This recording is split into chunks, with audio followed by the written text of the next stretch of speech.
पर हमको रिक्वायरमेंट के हिसाब से बुलाया गया था, तो हम यहाँ पहुँच गए, कल शाम को पहुँच गए थे यहाँ पर।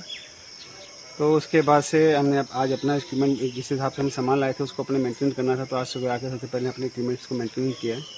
क्योंकि जब तक हमारे इक्विपमेंट हैं, हम इक्विपमेंट से ही लड़ाई लड़ते हैं अपनी, साथ में हौसले हमारे। तो इसमें क्या है कि जैसे अगर कोई साइक्लोन आता है तो सबसे पहले उसमें हम जितनी कोशिश करेंगे, हमारी प्रायोरिटी है कि किसी भी जान को बचाया जा सके। इसके लिए जिस हद तक भी काम करना पड़े हम लोग करेंगे। दूसरा, आपने जो पूछा कि कल का क्या है, अगर साइक्लोन यहाँ पे इफ़ेक्ट करता है तो उसके बाद क्या है कि जैसे कि हमारे इक्विपमेंट हमने रेडी कर लिए हैं, हमारे जवान रेडी हैं इसके लिए। जिस भी तरह की आपदा आएगी, चाहे वो फ्लड से रिलेटेड हो, तो हमारी स्पीड बोट्स इसमें तैयार हैं। और अगर कोलैप्स होता है तो हम CSR ऑपरेशन के लिए भी यहाँ पे तैयार हो गए हैं। इसके अलावा अगर पेड़ वगैरह से टूटते हैं तो उसके लिए भी हम अपने साथ अपने कटिंग इक्विपमेंट लेके आ रखे हैं। हमारी टीम्स वेल इक्विप है जो कि हर संभव फ्लड रेस्क्यू और CSR या किसी भी तरह की आपदा आने पर पूरी तरह से तैयार है। और जैसे ही मान लो सुंदरबन के डेल्टा एरिया है, इस इलाके में एक जगह से दूसरी जगह जाने में भी दिक्कत होता है, इस तरह की दिक्कत का सामना करना पड़ेगा क्या? इस तरह का दिक्कत का सामना, ये तो कुदरत है, कुदरत किस तरह से हमारे सामने चैलेंजेस रखती है ये देखना पड़ेगा, और इसका चैलेंज किस हिसाब से दे रही है उस हिसाब से हम अपनी कार्रवाई करते जाएंगे।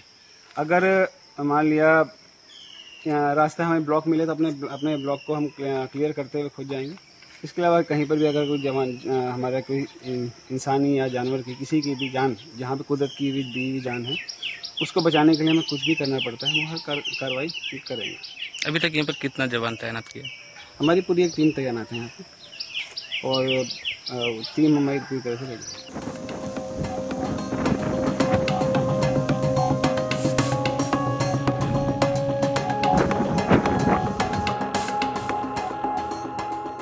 রেমাল যে ঘূর্ণিঝড় আসছে, এটা নিয়ে আমরা আমাদের গোসাবা হচ্ছে একটি দ্বীপ অঞ্চল এলাকা। এখানে 9টা দ্বীপে 14টা অঞ্চল 9টা দ্বীপে ছড়িয়ে ছিটিয়ে রয়েছে। তো এখানে আমরা ব্লকে গোসাবা বিডিও অফিসে কন্ট্রোল রুম খুলেছি। এই কন্ট্রোল রুম থেকে জিপিগুলোতে আমাদের যে কন্ট্রোল রুম রয়েছে, সেই কন্ট্রোল রুমের সাথে আমরা সবসময় যোগাযোগ রেখেছি। আমাদের মাইকিং গতকাল কন্টিনিউ হয়েছে, আজকেও মাইকিং চলছে। গতকাল বিডিও স্যার সমস্ত গ্রাম পঞ্চায়েতের যারা সরকারি কর্মচারী এবং লাইন ডিপার্টমেন্টের যারা আধিকারিক রয়েছে তাদের সাথে মিটিংও করেছেন, এবং আমাদের মৎস্যজীবী যারা রয়েছে তাদেরকে মাইকিং করে যেতে বারণ করা হয়েছে সমুদ্রে মাছ ধরতে।